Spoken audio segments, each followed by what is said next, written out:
भगवान देवाधिदेव महादेव परम वैष्णवाचार्य शिव कहते हैं, हे देवी, हे पार्वती, मैं तुम्हें एक गुह्य बात बताता हूं, गुप्त बात बताता हूं। समस्त वेद, पुराण और संहिता और समस्त ग्रंथों का करोड़ों बार पाठ किया। भगवान शिव है, करोड़ों बार उनका निरीक्षण किया। उसमें जो सार बात पकड़ में आई वो नाम आई। भगवान शिव कह रहे मैं तुम्हें एक गुप्त बात बताता हूं। वेद, पुराण, शास्त्र जितने दुनिया में हैं सभी इन्हीं के बनाए तो हैं। करोड़ों बार उसका निरीक्षण करके निकाला गया कि सबका सार है नाम।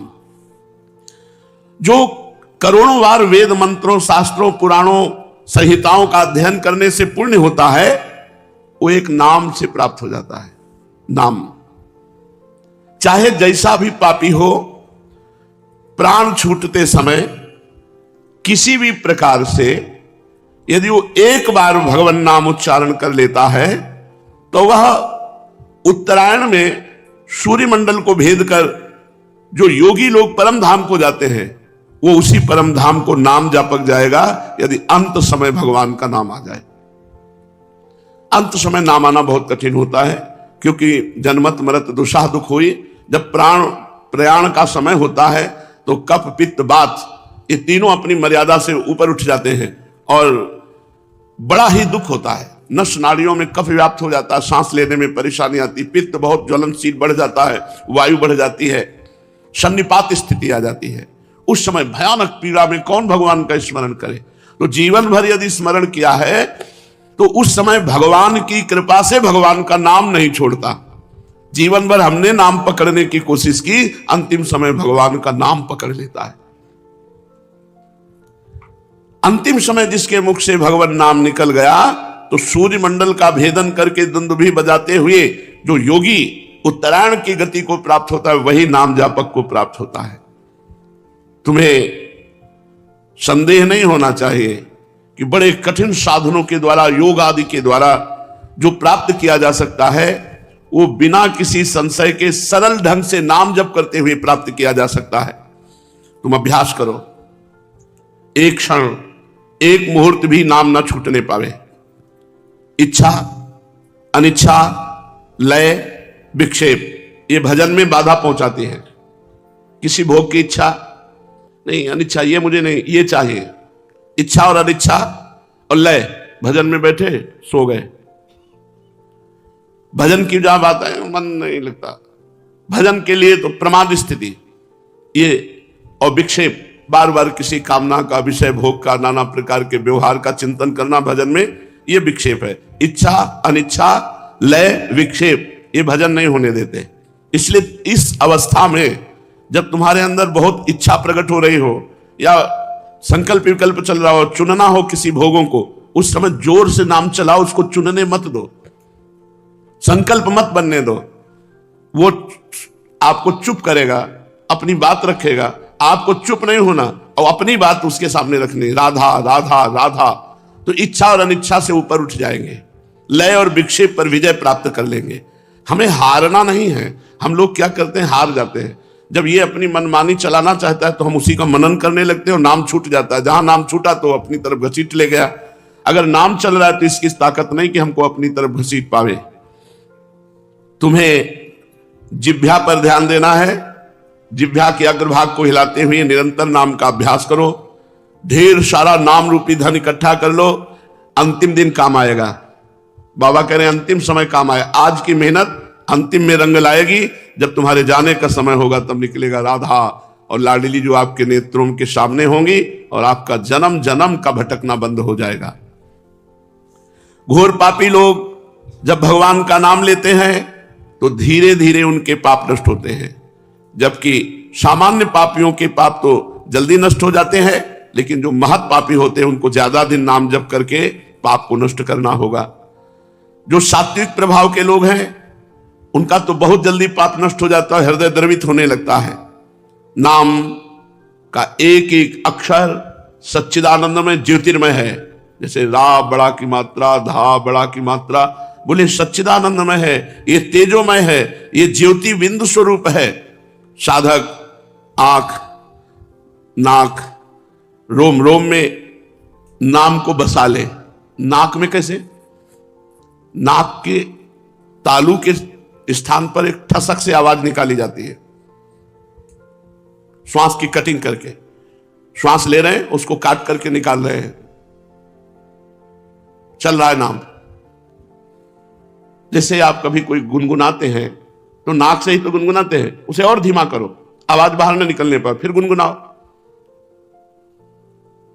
तो कह रहे हैं आंख, नाम लिखा दिखाई दे रहा है, नाक उसकी ठसक से उच्चारण कर रहे हैं, कान वही हम सुन रहे हैं, आंख, नाक, कान, फिर रोम रोम। नाम का इंजेक्शन लगाओ, परमानंद में डूब जाओ। पूज्य बाबा कहते हैं नाम के सिवा कोई और उपाय नहीं कि ऋषि ऋण से मुक्त कोई हो जाए। मातृ ऋण, पितृण, देव ऋण, ये तो जे भी भगवान के शरणागत हुआ जाता है सो इनसे मुक्त हो जाता है, क्योंकि सच्ची माता भगवान है, सच्चे पिता भगवान है, सच्चे देव भगवान है। तुम्हें माता च पिता तुम्हें बंधुश्च सखा तुम्हें। लेकिन बिना नाम जप के ऋषि ऋण से नहीं उतर सकते। अगर ऋषि ऋण से मुक्त होना है, जन्म मरण से मुक्त होना है, तो नाम जप। मधुर मधुर में तन मंगलम मंगलानाम सकल निगम वल्ली सत्फलम चित स्वरूपम सकृदपि परिगीतम हेलया श्रद्धया वा भृगुवर नर मात्रम तारेत कृष्ण नाम। सबसे मधुर से मधुर मीठा नाम भगवान नाम है। कृष्ण बोलो, राम बोलो, शिव बोलो, राधा बोलो, हरि बोलो। मंगलों का भी मंगल करने वाला भगवान का नाम है। अरे भगवान का भी मंगल करने वाला भगवान का नाम है। आप भागवत में पढ़ के देखिए, जब तृणावर्त भगवान को उठाकर आकाश में ले जाता है, भगवान उसका उद्धार करते हैं, तृणावर्त की छाती में भगवान मिलते हैं, तो ब्रजवासी जन उन्हें गोद में उठाते, मैया अपने हृदय से लगाती, फिर जाकर के भगवान नामों से भगवान की रक्षा करते हैं। ऋषिकेश तेरी अमुक जगह रक्षा करे, वासुदेव तेरे अमुक जगह रक्षा करे। भगवान के नामों से भगवान की रक्षा कर रहे हैं। पता चला कि भगवान का नाम इतना समर्थ है कि वो भगवान की भी रक्षा कर ले। तो कह रहे हैं मधुर मधुर ते तन मंगलम मंगलानाम, मधुर मधुर में तन मंगलम मंगलानाम। ये मधुर से भी मधुर है भगवान नाम, मीठा से भी मीठा है, और मंगलों का भी मंगल करने वाला है। मंगल भवन भगवान का भी मंगल करने वाला है। फिर हम जीव का मंगल होने में कौन सी संशय वृत्ति है। समस्त वेद रूपी लता का ये मधुर रस फल है भगवान नाम। नाम जब कर रहे हो तो वेद का फल का स्वाद ले रहे हो, और नाम चिन्मय स्वरूप है। ऐसा ये भगवान नाम है, ऐसा कृष्ण नाम है, हरि नाम है, राधा नाम है।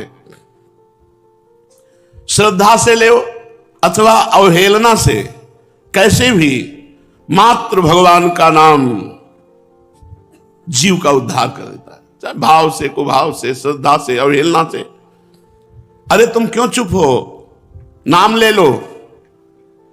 ये मधुर रस है, बड़ा मादक है, बड़ा नशा है नाम में। नाम के माधुर्य का चस्का लग गया तो समझ लो सब कुछ प्राप्त कर लिया।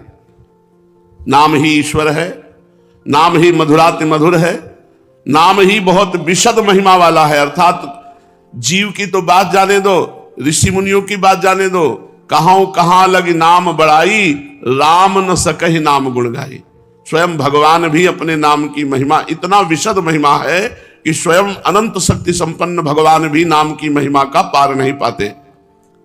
देखो, कोई भी मिष्ठान, मिठाई जब जिह्वा पर रखते हैं तो रसेंद्री तुरंत माधुर्य का बोध कराती है, कितना मीठा है, सरस है। लेकिन कुछ क्षणों के बाद अरुचि हो जाती है। कोई भी पदार्थ कितना भी मीठा हो आप खाओ, थोड़ी देर में अरुचि हो जाएगी, बस पदार्थ का सेवन रुक जाएगा, स्वाद माधुर्य खत्म हो जाएगा।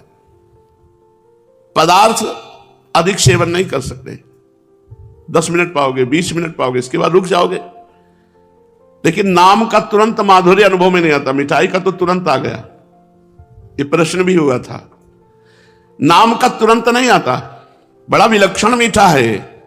जब इसे वैखरी में जिह्वा पर रखोगे, राधा राधा राधा, मिठाई तो एक प्राकृतिक मीठा है, ये तो चिदानंद मीठा है, लेकिन ये तुरंत नहीं लगेगा, तुरंत जलन पैदा शुरू हो जाएगी। जो ही नाम शुरू करोगे प्रारंभ में तो मन भागेगा, बड़ी घबराहट सी लगेगी, एक अरुचि सी लगेगी, कोई स्वाद नहीं आएगा, क्योंकि पहले नाम तुम्हारे पाप नष्ट करेगा, तुम्हारा मल नष्ट करेगा, विक्षेप नष्ट करेगा। फिर धीरे धीरे इसमें आसक्ति होती, धीरे धीरे इसका स्वाद आता है, और जहां स्वाद आया तो प्रतिपल